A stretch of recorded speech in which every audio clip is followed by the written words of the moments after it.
哎，大家好，这里是虚幻自习室，然后我们是在做直播，然后我现在是在摩登游戏场景这里做助教，以及做这个课前咨询的一些工作，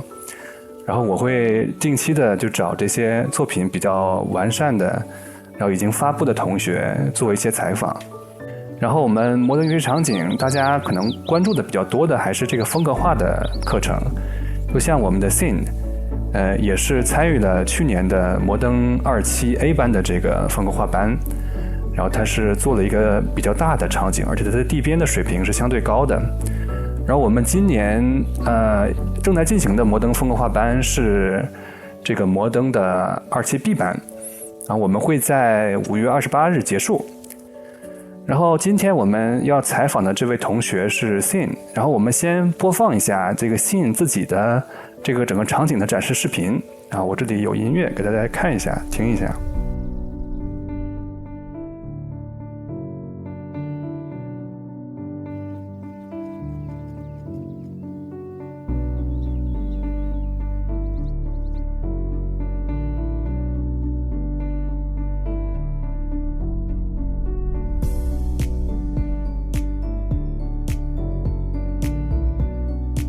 好，这个视频我们已经播完了，我把这个声音关掉。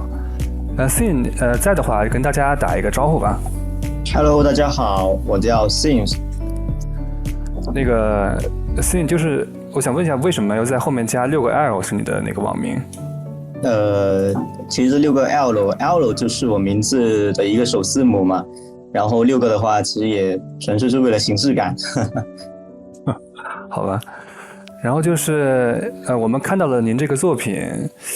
然后这个规模非常大，然后而且就是你对比其他同学来讲的话，就感觉你这个规划的很好，而且就是各个角度来看的话，就很多角度看都非常漂亮。不像是说有些同学可能做大之后的话，就是细节没有那么多。但咱们就是请您来的话，还是想请您从开头介绍一下自己，就是你自己的这个学习的经历，包括小时候美术的经历，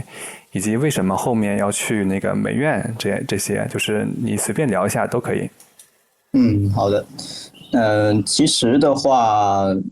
我这个学习美术是很早就开始进行了，最早可以追溯到小学4年级。对，小学4年级就被家里人拉着去学素描，然后到了初一、初二也都有去接触，然后到高一的话就正式开始了这个美术的考学过程，然后后面也是跟一般的美术生一样了，就是高三会去集训，然后对，然后就是高考，然后联考、单考都去有这样的一个过程，然后最后也是上到了这个广州美术学院的美术学专业，对，大概经历就是这一些。那个就是，那我想问一下，就是你最开始，比方说小的时候，就理想中的一些未来的想法、职业呀，想做什么东西？当时想过吗？是想单纯的当一位画家吗？呃，怎么说呢？当时的想象力也蛮匮乏吧，可能就是对资讯获取也不多。那当时确实是想要当一个，然后最开始是想要当一个漫画家，对，然后后面其实我本来也是想要去学习漫画的，然后但父母还是觉得让我去学习一些更传统的东西更好，然后就学了素描，然后慢慢学着学着也喜欢上了这个东西，然后后面慢慢的就把我的理想转化成为变成想当一个画家，对。那么就是您学的美术学的话，在大学里面就是主要学的一些课程，包括你们日常的练习，就包括就是你可能绘画的这些介质这些东西，都是主要学的什么呢？美术学的话，其实它深入来讲，其实就是美术教育。然后我是美术教育里面的一个国画的方向，对，所以我的大学4年主要学习的就是国画的内容。它也包括，因为我们是一个教育方向，它需要掌握的东西要比较全面，所以我们是山水、人物、花鸟都要去接触的。哎，那我早知道的话，应该让您给我一些您国画的作品好了。啊，没有，那些太粗糙了，献丑了就。然后就是因为那个您这个学的这个美术学，包括国画，包括这些技术点，跟您后来的这个就业的一些经历，似乎差距也是挺大的。我就不知道您是接触版绘开始是因为什么原因，以及就是后来做了一些什么工作。版绘的话，也是在大学期间接触的吧。当时也是，但其实是舍友他在使用版绘，然后我就觉得很好奇，就很好奇这个东西是什么，然后居然可以在电脑上面画画，当时不太懂这个东西，然后慢慢的也就被他们带着拉入坑了，就是从纸上绘画，然后就转变到了这个电脑绘画的这样一个变化。对了，就是您接触这个数位板的时候，能说一下你最开始用的一块板子和现在用的板子都有什么变化吗？就是中间有没有更换过更高级的板子？有啊，现在更贵了。就是也比较常见吧，就是呃，影拓的那个怎么说呢？就是公司里面如果是原画的话，应该也是都是用这一个牌子的这一个型号吧。对，然后我当时在学校里面就是用了一个比较基础的一个版本，那个的话相对来说确实没有那么好用。就是现在就是在公司里面，大家做原画的那个数位板的尺寸大概是多大的？一般都是。我之前在公司里面也有数位板，那个就特别大，就其实太大了也不好。那现在这个的话，大概这个我现在在家里用的话，大概是比笔记本要小一些吧。对，我觉得这个大小是刚刚好的。然后就是您从那个学校到准备版绘，然后到那公司里面来做原画的话，这个中间的过程您能大概介绍一下吗？这个的话，其实最开始也是因为我朋友他们是先接触这个东西的嘛，那我主要也是向他们请教，比如说这个工具要怎么使用啊，然后我需要应该去画一些什么才可以进到公司啊，对，然后经过一些学习之后呢，当时也是有一个实习的机会，也就是去了西山居去实习，对，然后后面的话，工作出来也是去做了原画的工作，但是，嗯，一段时间之后，我可能觉得原画并不是最适合自己的一个方向吧。然后这里的话，就是您之前给了我一张你当时画的原画啊，你是主要画的是人物的原画，对吗？对对对，这个怎么说呢，就是在当时的资讯来说，可能大部分学美术的人，如果想要进入游戏行业当一个美术方面的工作的话，可能第一时间想到都是原画，然后更大概率会想要做的，可能也就是角色原画。对，然后我就是其中的一份子。然后后来就是我在您的 ArtStation 上，其实也看到了一些你的那个练习，然后你对最早发的应该是这个地貌的练习这对。张，然后能说一下，就是你当时是为何要先接触这个，好像是用的 Word Creator 是吗？为什么要对的。接触这个软件呢？当时也是怎么说呢？一个进入三 D 方向的一个敲门砖吧，可以说对。当时也是我朋友在做的这个事情，然后他也就顺便去教我，然后就通过这一个做一个箱体这样的东西，因为它可能不太需要说像模型那样需要呃比较坚实的那种怎么说呢？说是操作也好，或者说学习的一个流程也好，也没有那么长嘛。就做这个箱体，它是一个程序化的事情，对，相对来说它比较讨巧一些，它比较好上手一些，然后出来的成就感更大一些。对，当时我就所以先接触了这个部分的内容。这个我记得您是用了这个 Word Creator，但是材质的话，您是用的那个 MaxScan 库里面的材质是吗？对，这一张的话，它就是用 Max 里面的材质去混合去使用的。嗯。然后后来您紧接着做的作品，我记得是，哎，是哪来着？是这个对吗？就你在 ArtStation 上发的第二个作品是这个是不是？霍比特人的小房子。霍比特人对。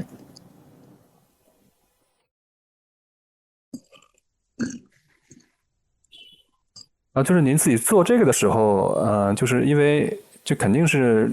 不能仅仅是地貌嘛，就是这些模型啊什么的。我看您这个也是非常完整的作品，就是你当时就已经自己自学了很多东西了，是吗？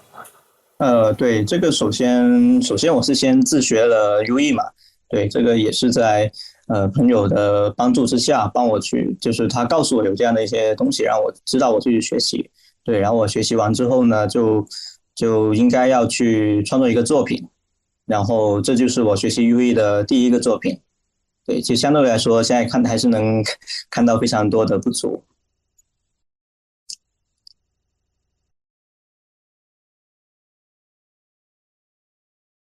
然后这个环境里面的植被模型和器物等等，就是都是您自己建模的，对吗？不是这个模型的话，它都是用的资产，对，哦，就是来学习优异的这个整个的流程。对对对。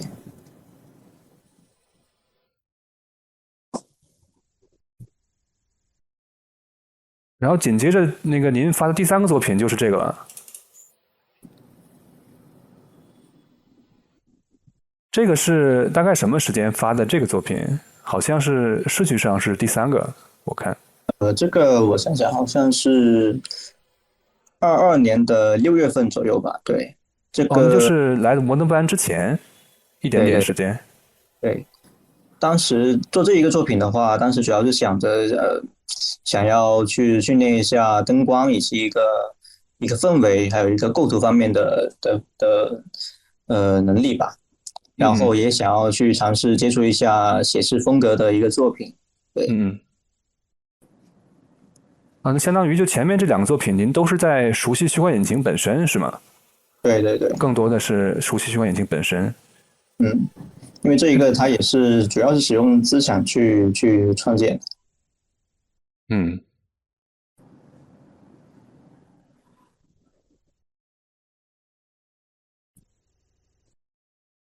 然后就是那段时间，您是怎么了解到摩登班的？这个也是在 B 站上搜索到的吗？还是？主要是在 B 站上面有看到摩登老师的他的自己的一个作品嘛，当时我就觉得做的很不错，但是我还一开始是想着再观望一下的，对，然后后面就摩登老师发布了他学院的作品，然后也是非常的优秀了，就我觉得报一个班的话，就要考虑的就不仅仅是老师的作品，也要去观察学生的作品做的如何，才能完整的体验这个班的水平。对，然后后面我就发现学生的作品都它的质量都是非常好的，所以我后面就决定去报摩登的这一个班去学习。就是我感觉您那个就是提交作品，包括日常的，好像跟其他同学不完全一样。您是好像中间用了比较多的时间，就是已经很快的把资产都做了差不多的情况下，在结尾的时候才来的多一点。就是那个您这个建模这个量比较大，包括我感觉材质啊什么做都不错。就是您这个建模用的什么软件？包括您学习建模的时候，大概是用了多长时间，就是来学好的？建模的话主要是 Max 吧，对，我之前也有去学习过 Blender，但是 Blender 的话，它毕竟还是在工作流当中它没有那么常用嘛，对，就后面还是再去学习 Max，然后其实，在摩登之前呢，我就已经有这个 Max 的学习了，对，所以相对来说在报了摩登班之后，再使用这个 Max 的话，也不会太困难，对。然后就是您介绍一下，就整体的在摩登班的感受吧，就包括跟摩登的交流啊，包括跟其他同学或者是社群的交流，包括以及可以就讲讲您自己感觉的这个课程安排、直播安排等等都可以。那摩登班的话，其实我以前也有去报过一些班嘛。那其实摩登班他给我的体验还是非常非常好的。对，首先老师就非常负责，然后然后就是课程的质量也非常高。因为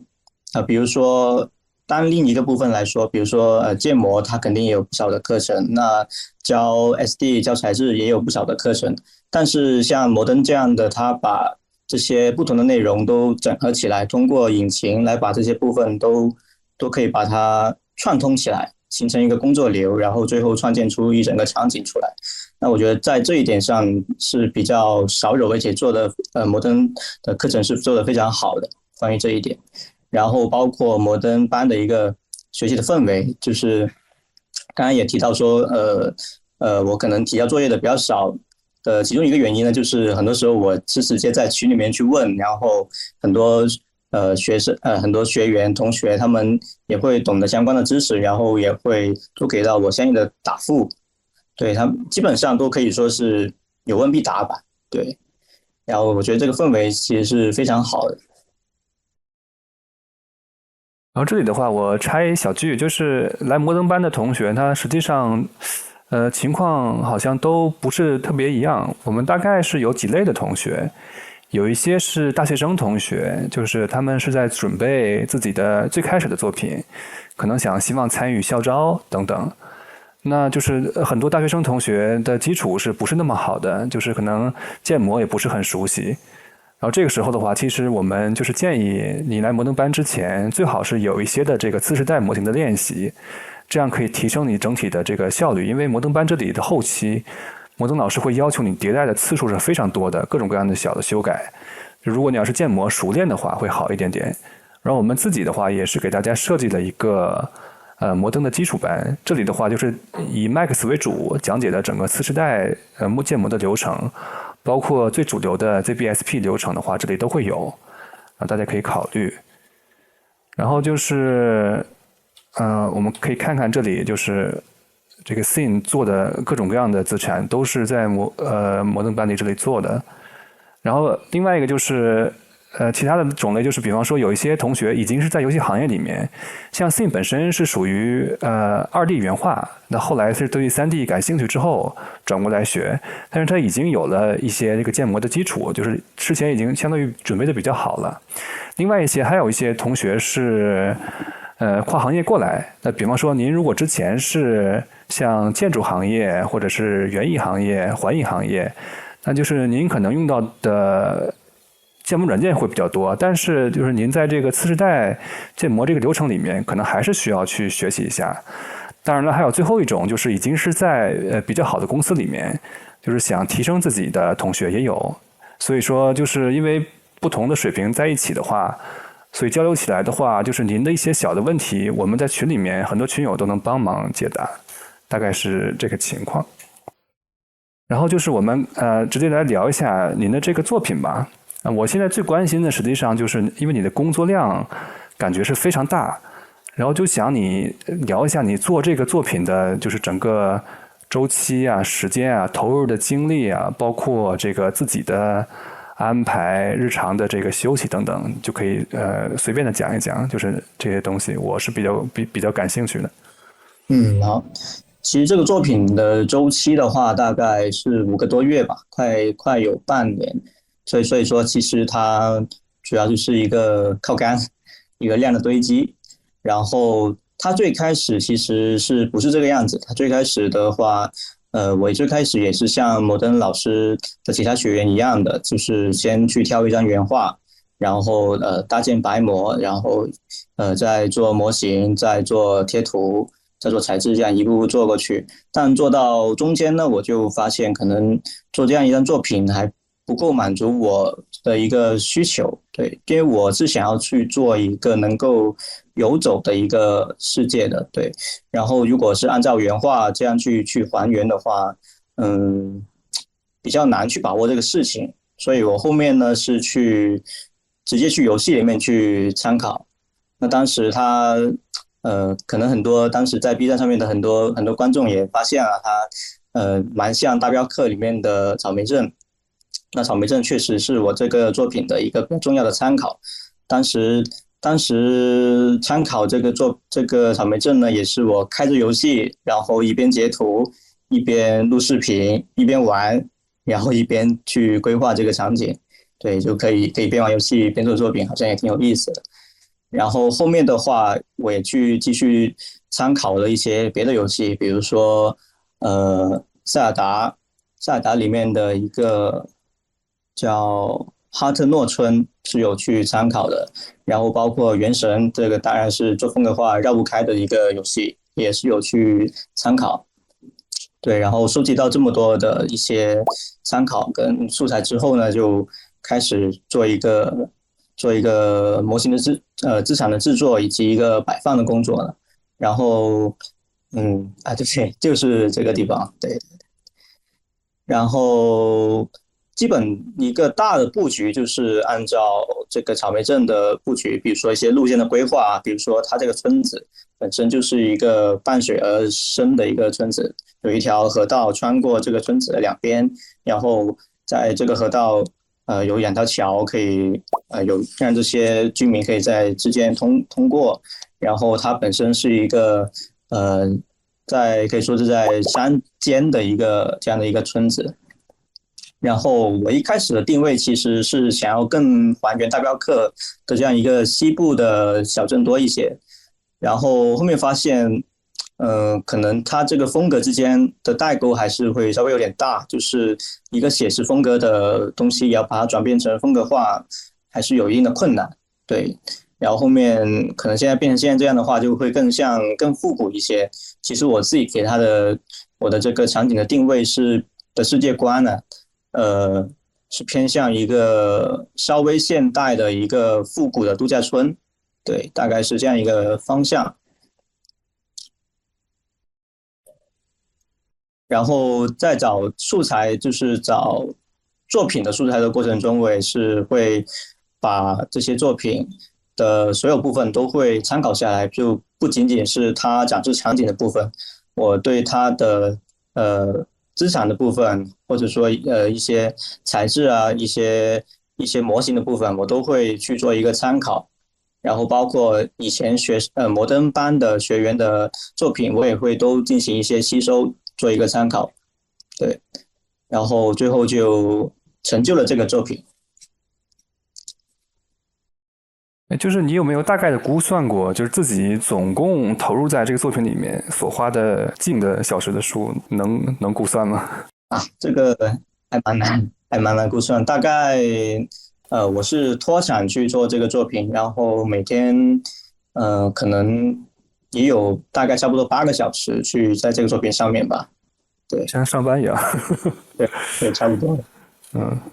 然后就是这里的话，我们看一看，就是你的这些中间的一些元素，就是你可以讲一讲自己在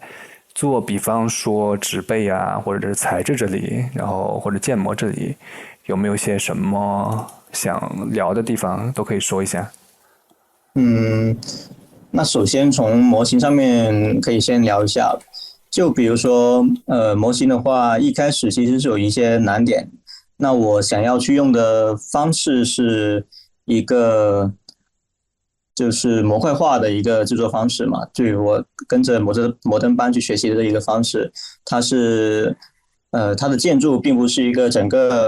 整个在 Max 里面做好，然后再导进引擎里面的。我做好的是一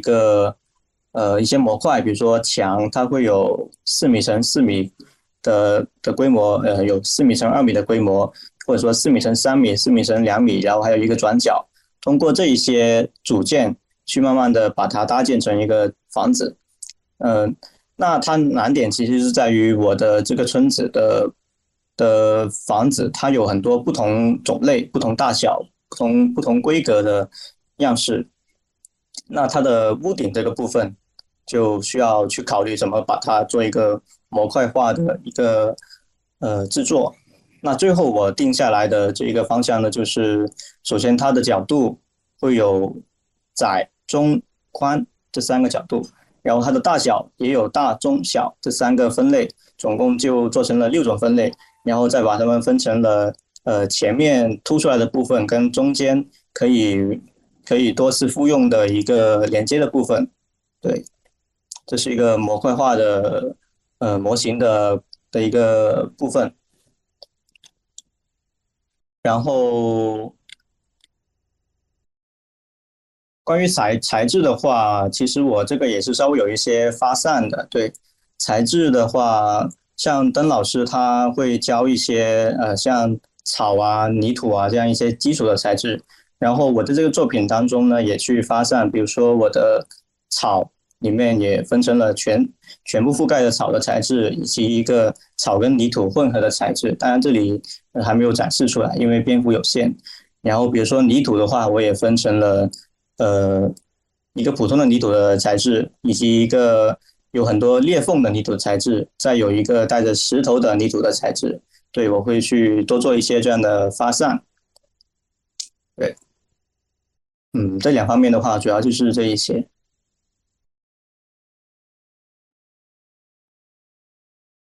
这张图里面我感觉能看得更清晰一些，你不同的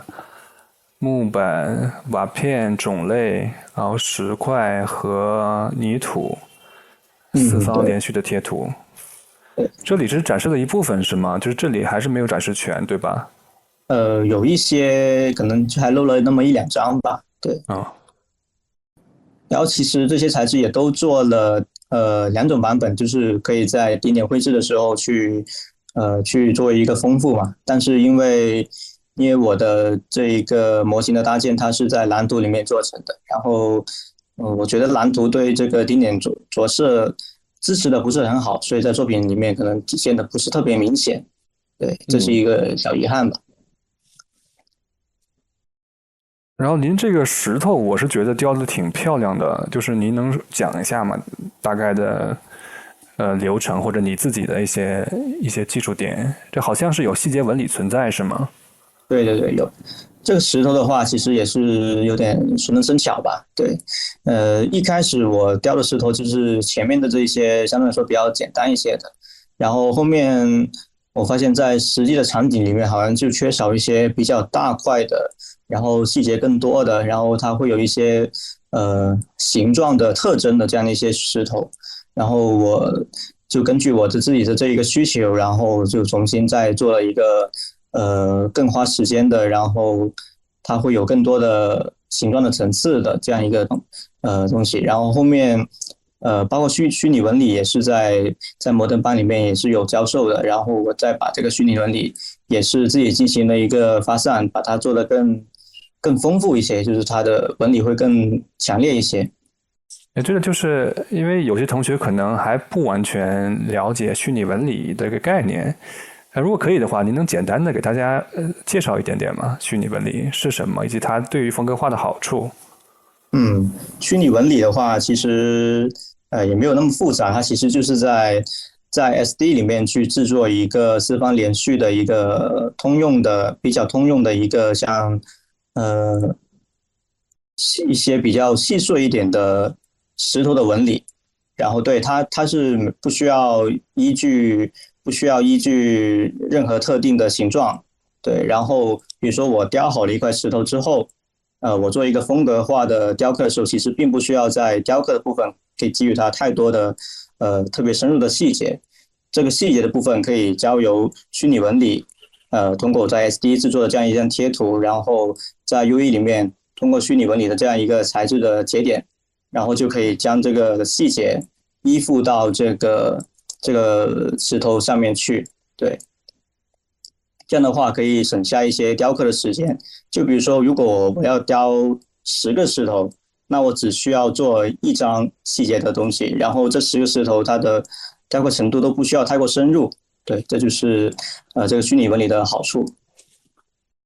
对了，我想纠正一点点，咱们刚才说那个概念应该是细节纹理吧？哦，好，对对对，是。对，这个就是如果大家看过我之前翻译和搬运的 Ben Clower 的系列里面，其实要是做的更细致一点的话，你可以让这个细节纹理跟你的相机以及石头之间的距离产生一个关系，就是让你无限接近的时候，它总能产生新的细节，就是无限放大。然后这个对，虚拟纹理就是指的是我们地面上的一些颜色，可以让植物还有石头，就是以及石块等等建筑等等，就是跟地面进行交叉的时候，会让这个颜色的过渡很自然，不是很生硬啊。这个可能是虚拟纹理的一个概念。对。然后我们看一下，哎，这个植被，我觉得您的植被做的也挺漂亮，可以的话也可以讲一讲。植被的话，其实在画面中占据最大篇幅的那一个植被，其实它是资产了，对，然后材质的话呢，也是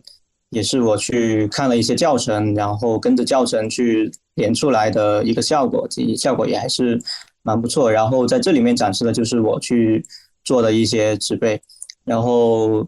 在上一排就是比较高大的一些这种植被，它是在 SB 里面Speed Tree 里面去制作的，对。然后下面的这一排小的植被，就是这些花草啊，这些的话主要就是直接在 Max 里面去印撸出来，对。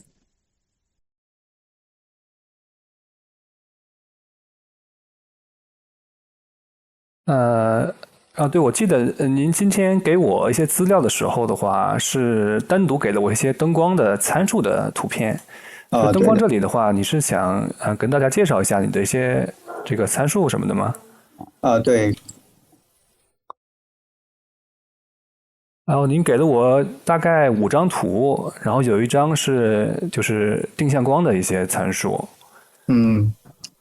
这个的话，其实就是一般来说，我个人觉得定向光可能就是比较一个恰当的数字吧。那如果是风格化的话，可能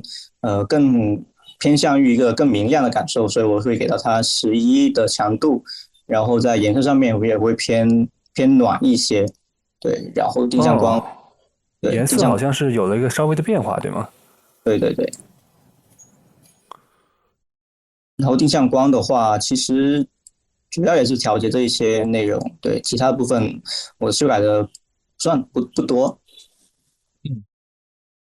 然后下一张图是您给我的是天光 skylight。对，天光的话，我主要就是使用了一张 HDRI 的贴图，然后这个的使用它的原因其实是，如果在不用 Lument，然后也没有使用这个 HDRI 的贴图的情况下呢，在环境中的阴影部分会显得比较就是嗯，抽象一点说就是质量比较会低的感受。对，然后如果贴了一张 HDRI 之后呢，它的效果会稍微好一些。对，其实我不懂它其中的原理啊，但是这么做会有这样的效果，我就把它联系起来。对，然后强度范围的话，这个其实也是并不是一个固定的数值，因为它跟你是否使用 Lument 有关。如果你用了 Lument 的话，它的强度可能会需要高一些。对，所以在这里的话，我会给到10。然后关于颜色的话，也是因为呃风格画里面它的阴影会需要更多的色彩倾向。对，然后因为天光主要受到蓝天的影响，所以它会更多的偏冷一些。对，所以在光源的原色我会让它偏冷一些。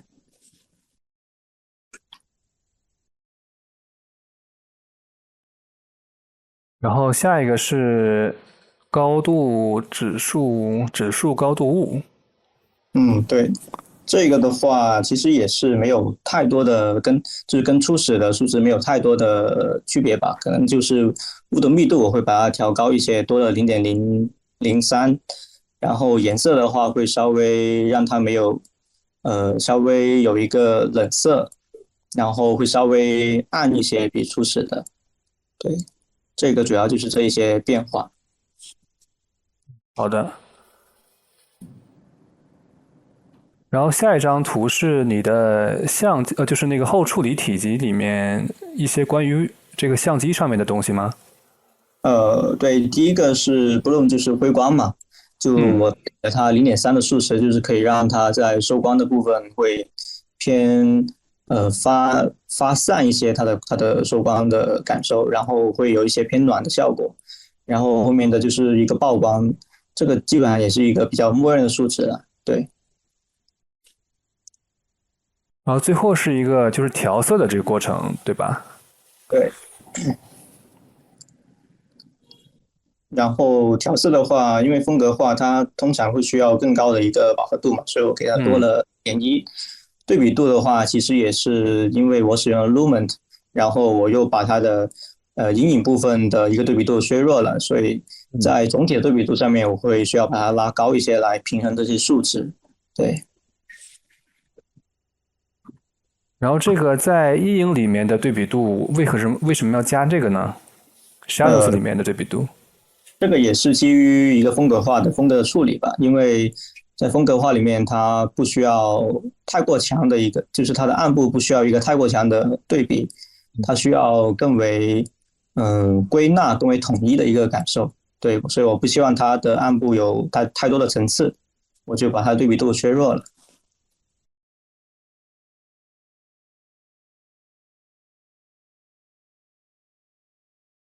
然后这些我感觉我们已经聊到了大部分的，就是您创作中的技术点。然后这里的话，咱们聊一下，就是你跟摩登之间的这个交流什么的，你可以跟大家说一下。我看你也是给我截了一张图。嗯，其实跟摩登老师之间的交流，呃，应该说并不算太多，但是因为我之前也有提到嘛，可能更多时候我也会先在群里面去问广大的学员群友们，因为人多力量大嘛，可能这样会更快的给到一些回答。然后但是我问到邓老师的话，邓老师每次也都是非常尽责，然后非常全面的会帮我解决这些问题。对。基本上可以说有问必答，然后每次的回答也都是呃能够戳到我的解决的问题的点上面去的。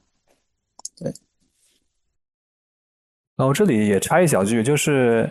您在摩登班里面这个创作的过程，就是其实您这个周期结束之后，就只要你还是在做你在摩登班里做的这个作品，就是不管你过了多长时间，然后首先是这课程的回放肯定是可以看的，另外就是你可以一直的就是跟登哥来咨询，尤其是美术方面的一些东西。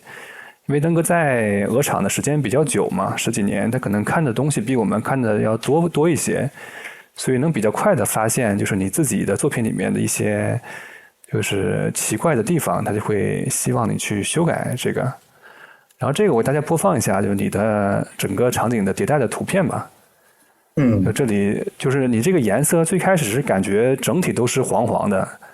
然后后来慢慢的就是变成这种比较清新的颜色了。这也是因为就是你调的那些灯光的一些参数是吗？对。然后一开始的话，其实主要是一开始我是根本就没有去管这个灯光的事情，就是我主要因为它这个规模比较大嘛，它需要去调整地方特别多，所以一开始我都是主要把所有精力都放在资产的调整上面。你要灯光的话，我基本上是没有去处理。对，所以一开始看起来的效果会比较黄，比较不一样。哎，我想问一下，你为什么这个风车的样式从最开始这个风车变成后面这个样子的风车了？最开始它是这个8页的嘛，但是其实这个主要是为了看起来比较丰富，但是后面我发现好像现实中不太有8页的风车，就不太符合现实，然后后面我就有把它改进了一下。哦，这个样子。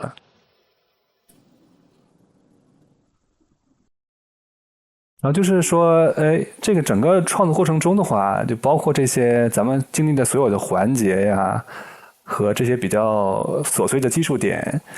你自己有比较喜欢的环节，或者是喜欢做的东西，或者是比较擅长的技术点，这样的有没有可以说的地方？其实我比较喜欢的环节还就是最后的一个递边环节吧。对。哦，对，然后因为在之前做资产的时候，其实我做了很多资产，但是你如果没有经过一个递边的一个合理的摆放的话，你的资产其实也是呃，就是可能会没有那么出彩吧。对。然后呃，最后经过这个地边的相当长时间的一个规划，一个对构图或者说对，比如说其实我一开始的视角是主要以一个游走的视角去做的，对，就一开始我都没有设置太多的镜头摄像机，我没有一个固定的镜头，我都是以游走的方式去对每一个景都进行一个编辑，对。然后在这个过程中就感受到，可能说，当然模型它也非常重要了，但是如果模型没有经过一个编辑的合理编排的话，可能它也不太能够去出彩。对，它还是需要在一个有美感的画面中才能够得以成立。对，这是我一个感受。那个我今天实际上用了一点时间，我把登哥给你那个作品的那个点评给你做了一个小的这个集锦，咱们可以用5分钟看一下。啊，可以。然后这个就是我把登哥给你的一些点评中间的一些片段剪辑出来了，放到这里。然后这个我看你来参与直播的次数是比较少的。你是效率比较高的同学，是比较特殊的。对，这个我觉得跟我个人的习惯有关吧，也可能说就是，我做这些事情会做比较多的准备嘛，就比如说每次我交作业都需要一些准备，比如说一些我想问什么问题啊，然后包括交作业的形式啊，我都需要去准备，然后前期就会有一些畏难情绪啊，就是觉得好麻烦，然后就。可能前面也没有太多的问题，所以就交的次数会比较少。就是真正遇到问题了，就需要解答的时候，我就会去交作业，让老师看一下。对。那个我还是想稍微查一下，就是大家刚才看到的这个，就实际上您会在摩登班里体验到，就是登哥会不停的就是诘问你一些问题。然后另外就是他就会发现你这个里面有些东西需要修改嘛。就是提到问题的时候，他总是能去自己的那个特别硕大的游戏截图库里面给你找各种各样的参考，我觉得这是一个挺好的习惯。然后这个不出意外的，就是今天登哥那边又给这个写实班这里整理了这个战神的参考，发给了大家，应该是2个多 GB。然后他就会以这个 Eagle 的这个包的形式发给你自己。然后你要想参考的话，里面他整理好了非常多的图片，然后就是大家如果来摩登班的话，这里都会免费的给您一个库，这样就是登哥也会不停的去逛 ArtStation 啊或等等网站，但凡是他想了解的游戏的话，他就会把对应所有的这个艺术的图片、原画、游戏截图、材质等等都下载下来。然后以便他自己的分析以及给大家提意见的一些东西。然后就是另外就是也看到了，就是他会希望你每次都有一些个修改嘛，给你提各种各样的问题，就包括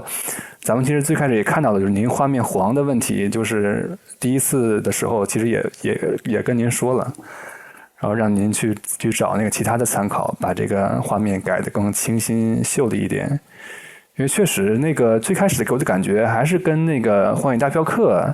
有点类似，就是那个时候你可能受的影响会更大一点吧，对《荒野大镖客》的影响。对对对。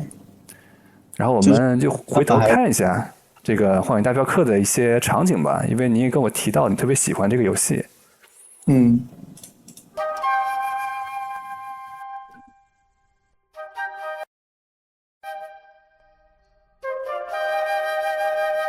然后就是你也可以说一说你比较喜欢这个游戏里面的一些什么东西啊，或者哪些剧情你印象比较深什么的。其实它荒野大镖客的从美术而言的话，我觉得它最戳我的点就是它比如说从贴图上面来看，它是一个写实的游戏，但是它的写实其实是有风格的。这是我非常非常戳我的一个点，就可能它并不是一个光堆砌一个写实度的一个类型，它是有一个审美在，对，这是非常喜欢的一个点。然后还有就是它有很多的天气变化，然后这个就导致我在里面重复去过很多地方，但是我都不会腻，因为它的每个变化都非常有辨识度，然后都非常漂亮，而且它的美术的效果也是非常好。就比如说，可能现在的新的游戏，它的一些技术方面肯定会比这个19年、多少年的游戏会有更优秀的地方。但是《荒野大镖客》的美术可以掩盖住一些技术的缺陷，对，这是我觉得它非常优秀的地方。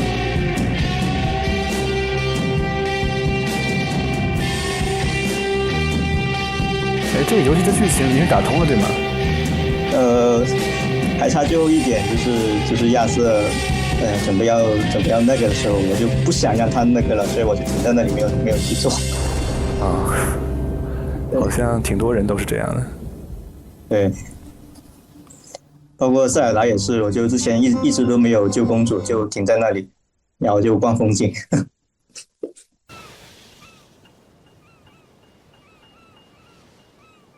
塞尔达，我看看，我也是下了2个视频，想请您聊一聊。这是一个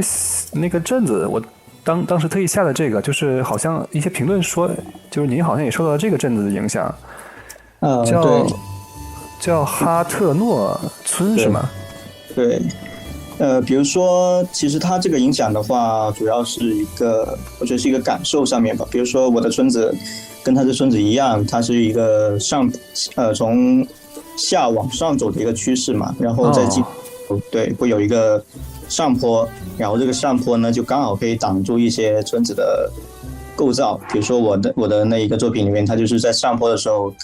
包括村的招牌，包括一些树，都会把很多的建筑都挡住，然后只露出了一个在转的风车的枫叶。然后我觉得这个时候的玩家可能会好奇里面是一个什么样的构造，然后就会想要跑进去看。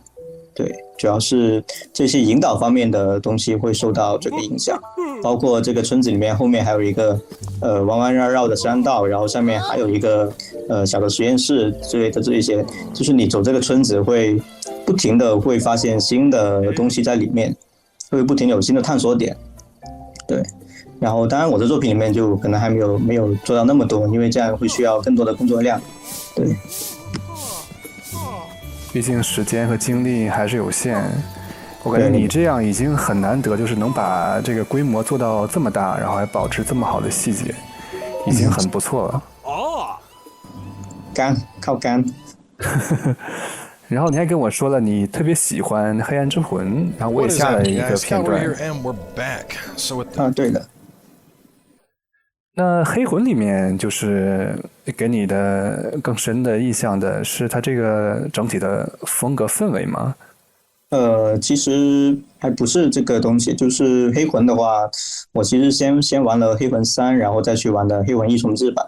然后你别看它这个黑魂1的画面这么简陋，但是其实它的地图设计的非常好，就我很深刻的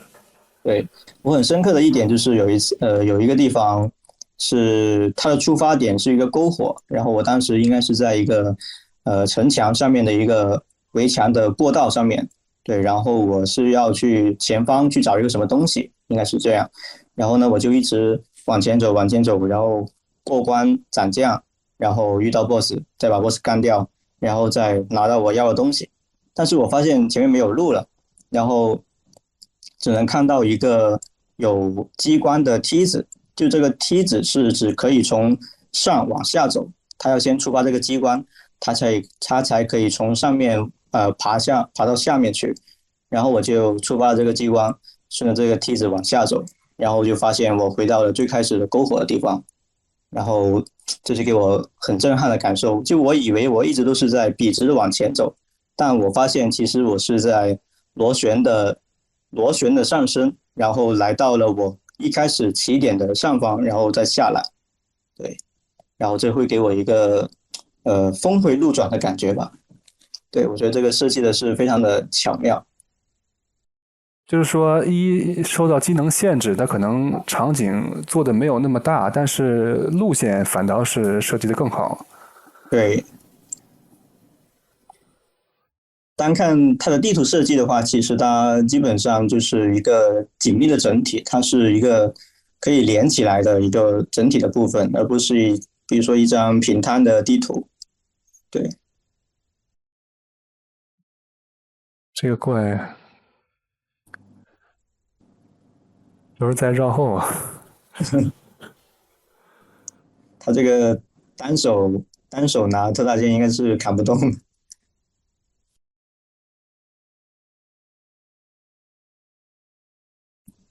就后来他们出的《艾尔登法环》，您后来有时间玩吗？有啊，《艾尔登法环》也是非常优秀的一个游戏，对。但当然它的地图特别大，然后可能就没办法再像魂音那样那么的取巧吧。对，它主要是为了展现它的一个辽阔的感觉吧。但它其中又有很多的一些箱庭设计在里面，相辅相成，这一点也是做的非常好的。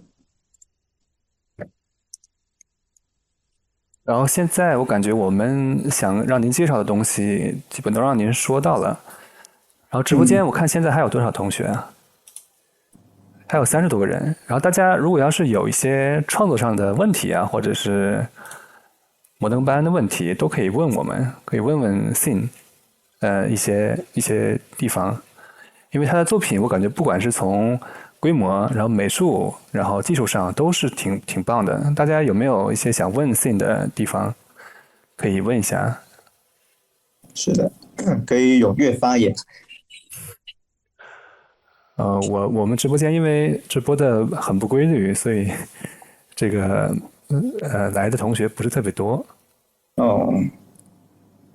哎，瀑布和水面衔接问题，就是您的瀑布和水面的衔接。这个确实是有一个这样的问题，就是瀑布它是一个面片啊，不，水面它是一个面片嘛，然后瀑布的话也是一个模型，然后再配合一个特效。那它们之间的衔接的话，其实也就需要用到另外的一些特效，比如说一些水花溅起的特效，还有一些瀑布瀑布泼下来的时候，它会有一些雾弥漫起来，对，然后还有一些其实主要就是这两方面嘛。然后其实我这里用的还蛮多的特效去掩盖这个衔接的问题的。对，甚至还有一个水面上面你也可以再加一个比如说一个圆形的波纹，就是水从上面冲下来，它会引发下面这个水面的往四周扩散的一个波纹。对，这些都是可以加上去。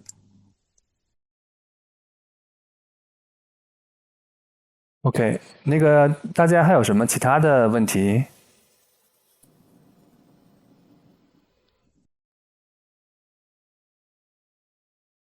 感觉这个空档的话，那就是想请您给大家，包括现在正在做作品的，以及未来可能想自己做作品，或者是想来这个摩登班学习的同学，有没有一些什么建议，或者是他们避免走的弯路等等？嗯，建议的话，结合我做的这一个作品来说，其实，我的建议也是，邓老师也有给我这样的一个，就是给所有学生都有这样的一个建议，就是在前期构图的部分，就是需要花更多的时间嘛。对，然后我这个确实，我也刚才也有提到，我的一开始的构图跟最后我想要做的是不一样的。然后，当你会有这样的一个误差之后呢，那难免会有一些，比如说一些资源啊、一些时间、一些精力上面的浪费。对，所以最好还是要在最开始的这个原画、白模、构图这个部分，要先做好更充足的准备，就是能确定下来，不会改变。哎，谢你那边的声音刚才少断了一下走的弯路。对啊。现在就是那个刚才那个同学，就是后来又补充了2个问题，就是你这个特效是说，是自己做的，还是说用的一些其他的，还是说看的什么教程？这个特效的话，倒是主要是使用的资产。对，因为特效，可能并不囊括在我想要掌握的一个技能的范围里面吧，所以这个的话，我会主要直接使用资产去使用。然后有个同学问，就是你的这个创作过程是说一边工作一边创作，还是说后面的那个你后面好像是全职在做什么？做作对，品？这个作品主要都是全职在做，这是脱产在家里完成的。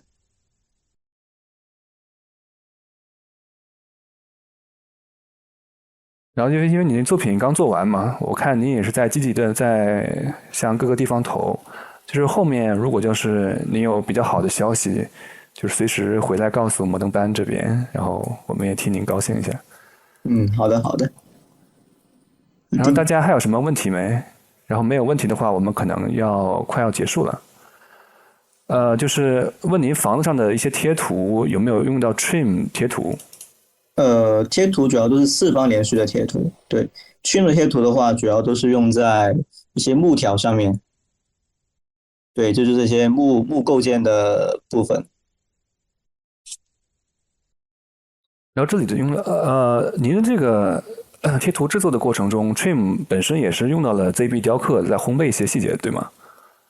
不是，我 trim 贴图也是使用的 SC 的流程，对，因为其实我个人比较喜欢偷懒，对，然后B 的那套流程的话，只要你需要去修改什么东西的话，你就必须得回到高模跟烘焙啊，的，对对对，是。对我而言是比较麻烦，所以我比较喜欢 SD 的它这种程式化的方式，哦，那这么它在哪一说，我感对觉流程上对规模大的作品来讲的话是有帮助的。其实我们摩登班这里教大家 SD 流程的话，也是为了面对这种比较大环境的开放世界的游戏。因为你要是都是用传统流程来讲的话，美工的工作量就太过于巨大，所以我们不得不从性能上考虑，或者从工作量上考虑，都得是引入一些新的技术点。然后有是的，人说想让您后面推荐一下，就是其他的树的教程。对我们这个摩登班里面也教了那个 Speed Tree，但是就是 Sin 同学可能的树木做得更好一点点，他是参考其他的教程。可以啊，就是哎，要不然稍晚的时候，您把您的那个参考的一些资料，可以的话，你发给我，我到时候在剪辑这个视频的时候，我可能可以贴出来放到简介里面或评论区里面都行。可以啊，没问题。然后问您之前有没有几年的地编经验？之前的话大概是1年半的这边经验。嗯，然后我们也是有1个多小时了。同学们，如果没有问题的话，我们可能就要收尾了。快问快问。对了，那趁这个时间，我介绍一下您的那个网站吧。我把您的哔哩哔哩的那个网址给大家贴出来。稍等，好的好的。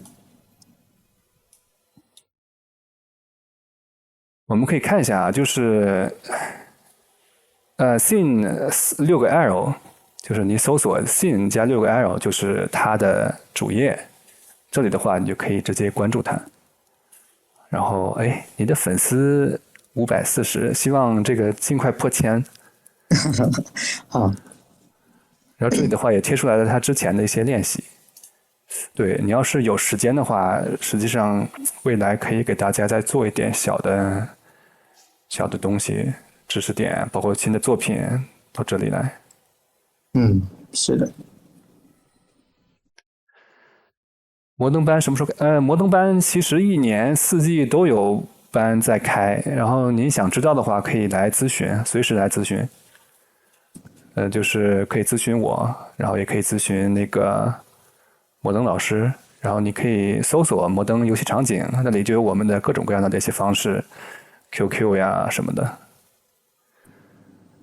然后这个做到这个水平能到一线，因为你要是单纯看第一遍来讲的话，很多时候还是希望你有经验这样子，所以说有可能还是得在游戏业里面有几年经验之后，才可以说能到一个地编岗位去。而且很多厂子虽然招您是校招地编，但您可能进来之后的话，也得在这个建模岗位先锻炼一段时间，因为毕竟地编是一个整合者，他有的时候得反馈出来一些这个问题。那今天我们时间不短了，我们先聊到这里，然后感谢 Sin，感谢你给我们分享这么多好的东西，然后非常期待你后面就是能进比较好的公司。好，承您吉言。好，那个同学们再见，我先把直播先到这里，然后这个剪辑的话我会尽快处理，因为这个剪辑的量还是比较大的，我尽量在下周2之前，然后把这个剪出来。然后就是大家未来想跟 Sin 了解这些东西的话，你可以去关注他的频道，然后到时候给他留言，或者是到时候问他的联系方式等等。那今天就到这里了，大家拜拜。大家拜拜。